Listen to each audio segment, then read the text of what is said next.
More than 1,000 flights a year leave Denver's airport while dangerous winds whip across the runway at speeds in excess of 30 miles per hour. It's a critical event. And in nearly all cases, currently no wind shear alert. Pilots are departing without the tower offering a vital piece of weather information. You're gambling with the life of the passenger. Tower, looks like you have a plane go off of 3-4 right. That lack of communication has already led to one disaster. I can see the flames right now. Will it take another before air traffic controllers heed the warning? It makes me livid to think that they don't. There's no reason for them not to give it. None. Good evening. I'm investigative reporter Chris Halsney. Due to the proximity to the Rocky Mountains, this airport is the frequent target of wildly unpredictable gusts of wind.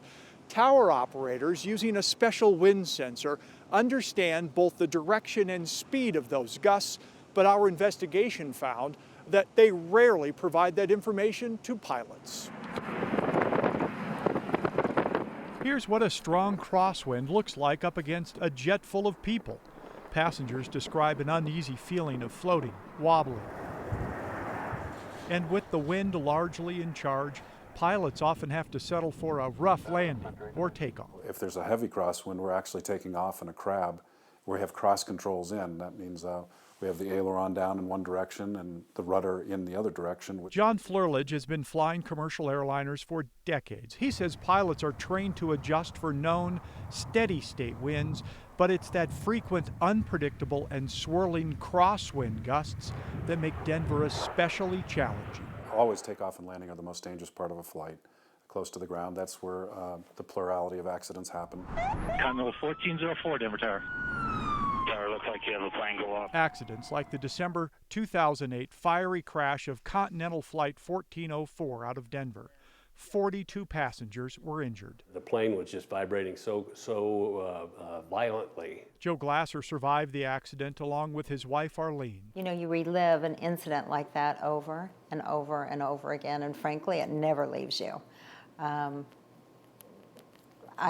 can close my eyes right now and see the entire incident all over in my head, and it's just as vivid as it was that day.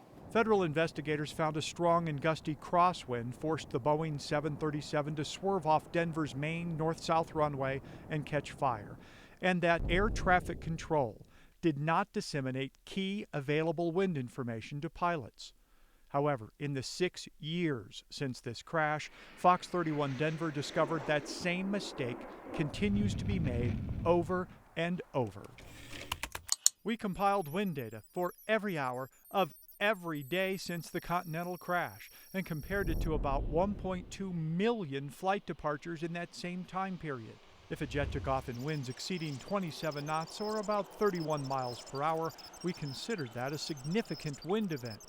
We identified at least 8,130 flights leaving DIA in those conditions nearly identical to the night 1404 crashed. It's just a matter of time.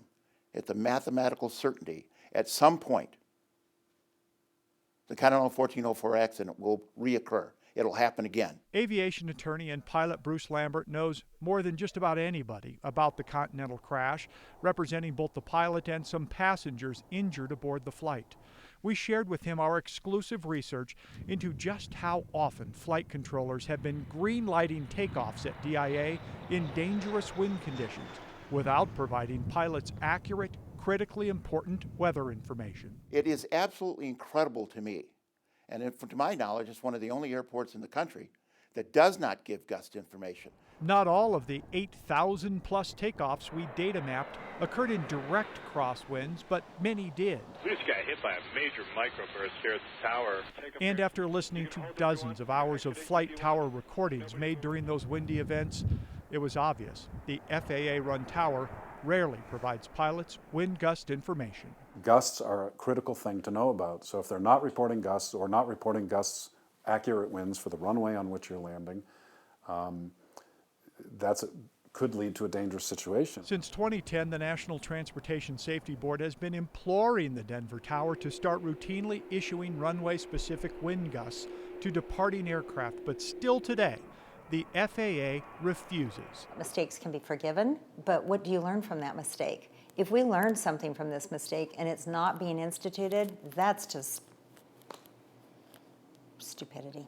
It is going to happen someday, and if it happens because a controller knew or knows that the wind conditions at a hazardous level and they're not giving that information to the pilot, how can a guy live with himself? In direct response to this Fox 31 Denver investigation, the FAA has issued an airman's advisory warning all pilots flying out of Denver that departure end wind does not display wind gust information. Airport wind is available upon pilot request. Lambert cannot understand the logic of why pilots have to ask for such basic safety information, especially after the FAA was forced to pay millions of dollars in damages to passengers, mostly because flight controllers could have, but didn't provide extreme wind gust readings to the Continental pilots. To this day, every person that leaves DIA on a gusty, windy day is being put at risk because of nothing more than a stubborn decision by the FAA to do what they've always done. The Glassers say their faith have given them the strength and courage to fly commercial airliners again, but hearing about this feud between the tower and pilots about something as vital as wind leaves them wondering, if this didn't affect safety changes, what will?